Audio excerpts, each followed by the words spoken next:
Olá, bom dia. Hoje é sexta-feira, dia 22 de agosto, agora pelo horário de Brasília, 8 horas da manhã. Começamos o Agroband aqui na Band, canais Agromais e Terra Viva. Seja muito bem-vindo. Vamos aos destaques de hoje. Vai sobrar mel no mercado brasileiro por causa do tarifaço de Trump? Um problema ou solução? Hoje, se o mercado brasileiro absorvesse o mel, seria mais interessante que exportar. Perigo no campo. A cada 3 dias, uma máquina agrícola é roubada nas propriedades rurais no estado de São Paulo. Além de tratores e plantadeiras, caminhonetes são alvos dos criminosos. E ainda, a beleza natural do Cerrado que compensa e exige cuidados. No período crítico de seca e baixa umidade, moradores e turistas aproveitam os parques e ajudam a preservar estes verdadeiros paraísos. Agora, no Agroband. Muito bom começar sexta-feira aqui na sua companhia e com você também, é claro, né, Carol? Bom dia. Nós agradecemos a sua, Sebastião. Bom dia para você, para quem nos acompanha aqui no Agroband. A gente começa a edição de hoje falando sobre o mel brasileiro, que é destaque nas exportações para os Estados Unidos e vem enfrentando um duro impacto das tarifas impostas pelo governo norte-americano, né? Pois é, Carol. E os apicultores, principalmente do Nordeste, eles precisam buscar alternativa. Vamos ver então essa situação com Leandro de Souza, do canal Agromais. O prejuízo está calculado. É algo em torno de 40 a 50 milhões de dólares. Então, é um volume muito grande, é um prejuízo muito alto. É o tamanho da sobretaxa de 50% dos Estados Unidos sobre o mel brasileiro. O Brasil é o 11º produtor global, responsável por 10% da oferta do produto orgânico no mundo. A confederação que representa os apicultores calcula em 500 mil produtores no país, sendo 300 mil deles familiares. A maior parte da produção nacional vai para os Estados Unidos. Nesse momento, a Casa Agro, nós estamos com 84% concentrado no mercado americano. Em 2025, os estados de Minas Gerais, Piauí, Santa Catarina e Paraná lideram os embarques das mais de 34 mil toneladas de mel para o exterior. O problema é que a sobretaxa americana deve diminuir o consumo por lá.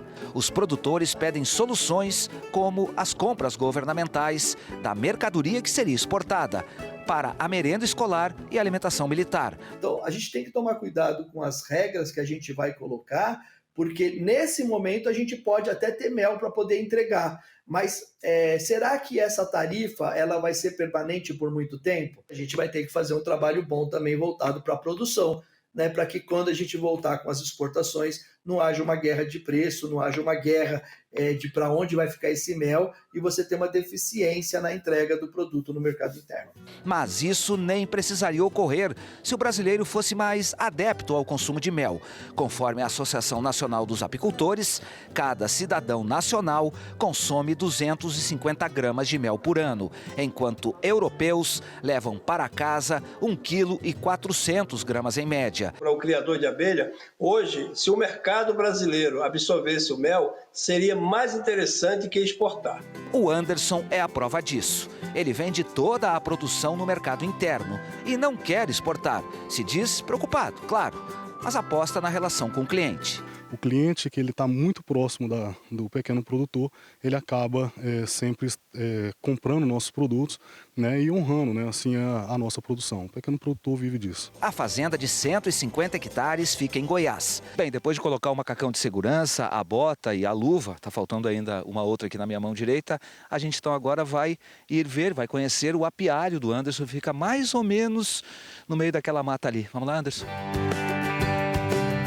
Quando o Anderson abre a caixa, é um espetáculo.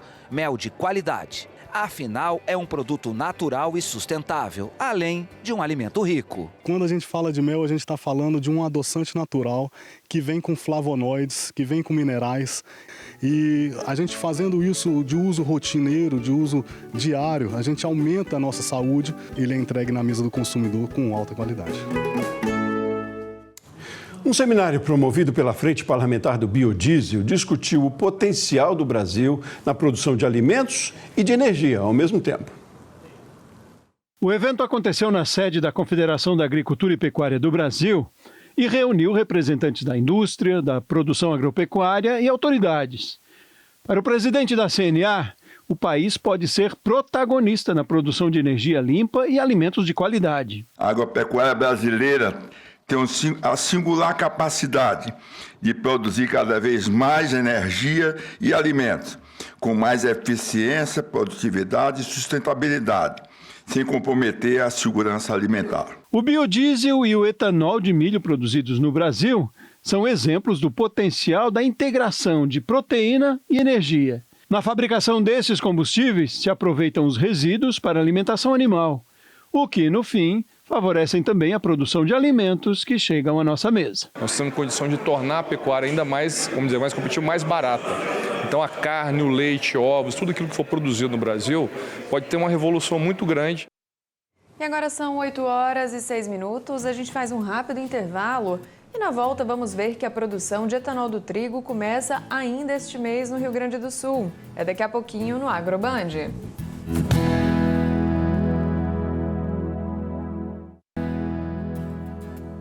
Muito bem, já estamos de volta com a Agroband, a sua janela para o mundo do campo, ao vivo. Veja agora um resumo das principais notícias do agro no país com a equipe de jornalismo da Band. Agora é hora do nosso Giro Brasil.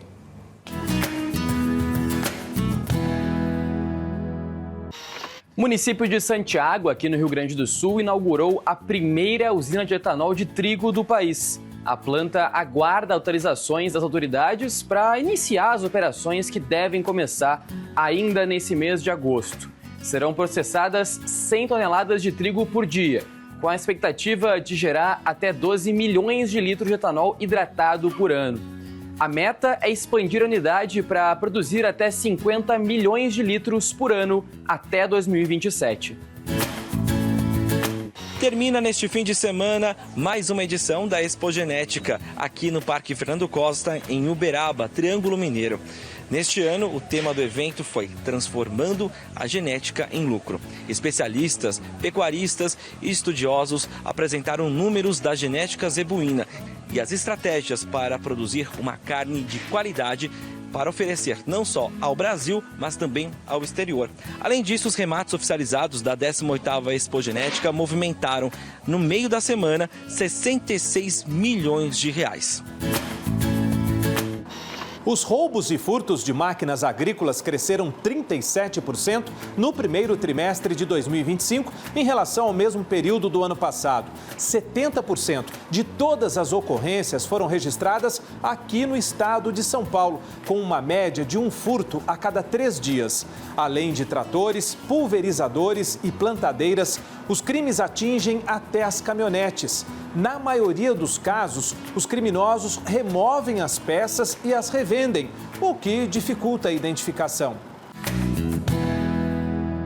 O Cerrado vive o auge da seca e, nessa época, o Parque Nacional de Brasília vira um refúgio para a fauna e também para os turistas que aproveitam as belezas naturais. Pois é, os detalhes com a Stephanie Loredo e José Ferreira. Olha, água mineral. Mas esse caso não é canção, é paixão. Esse é o apelido carinhoso dado pelos moradores para o Parque Nacional de Brasília, que é gerenciado pelo Instituto Chico Mendes. No auge da seca, é a localização do alívio. Tá uma delícia. É bom vir para cá nesse período de seca? Com certeza, né? Fica bem melhor. Não, porque tem mais umidade, né? Perto de água, das árvores. É que nesse período do ano aqui no DF a gente começa a passar pelo efeito 30, segundo o ICMBio, que é 30 dias ou mais sem chuva, umidade do ar abaixo dos 30% e temperatura acima dos 30 graus. E para passar por essa fase complicada só de um jeito, né, gente? Com sombra e água fresca. Mas no meu caso hoje eu só vou poder aproveitar a sombra, com inveja de quem entrou na água. Agora que tá vindo, eu sei que a gente aproveitou. Não, vamos logo que é para aproveitar esse momento. E o mergulho não é só na água. É no contato com a natureza. É um lugar muito natural e se a gente não cuida, a gente tá não desperdiçando a natureza, também outras vidas que moram aqui. E é essa conexão que contribui na conservação do parque e área ambiental, como um todo no Cerrado nesse período. Quando a gente tem o visitante conhecendo uma área protegida, ele acaba se apaixonando e criando uma relação de carinho e de cuidado com essa área. E isso acontece muito aqui no parque. Então, muitas pessoas que visitam o Parque Nacional de Brasília acabam retornando, seja com denúncias de questões irregulares, de início de queimas, e também no programa de voluntariado. O Parque Nacional de Brasília abriga as bacias dos córregos que formam a represa de Santa Maria, que é responsável pelo fornecimento de 25% da água potável que abastece o Distrito Federal. E a vida vai mais além ainda quando falamos do Cerrado. Por estar em uma região central e alta do país, tem um efeito quase que de um guarda-chuva quando a água cai. Das 12 grandes regiões hidrográficas brasileiras, 8 recebem contribuição hídrica do Cerrado. O Rio São Francisco, por exemplo, deve 94% da vazão em sua foz albiona. Mas aqui nessa época do ano, a situação fica ainda mais sensível, porque também aumenta o número de queimadas. Por isso, cuidado redobrado de todos para preservar esse tesouro. A gente tem um trabalho de educação ambiental nos colégios das áreas próximas do parque, a gente faz blitz educativa, mas o que a população tem que ter na cabeça é conscientizar de não colocar fogo em lixo e nem poda nessa época do ano. Evitar queimar o seu lixo no seu quintal, evitar jogar as bitucas de cigarro pela janela, evitar qualquer tipo de contato com o fogo nesse momento. É fundamental para a população essa consciência. E assim terminamos o nosso AgroBand. Muito bem, até segunda-feira, até mais. Tchau, tchau.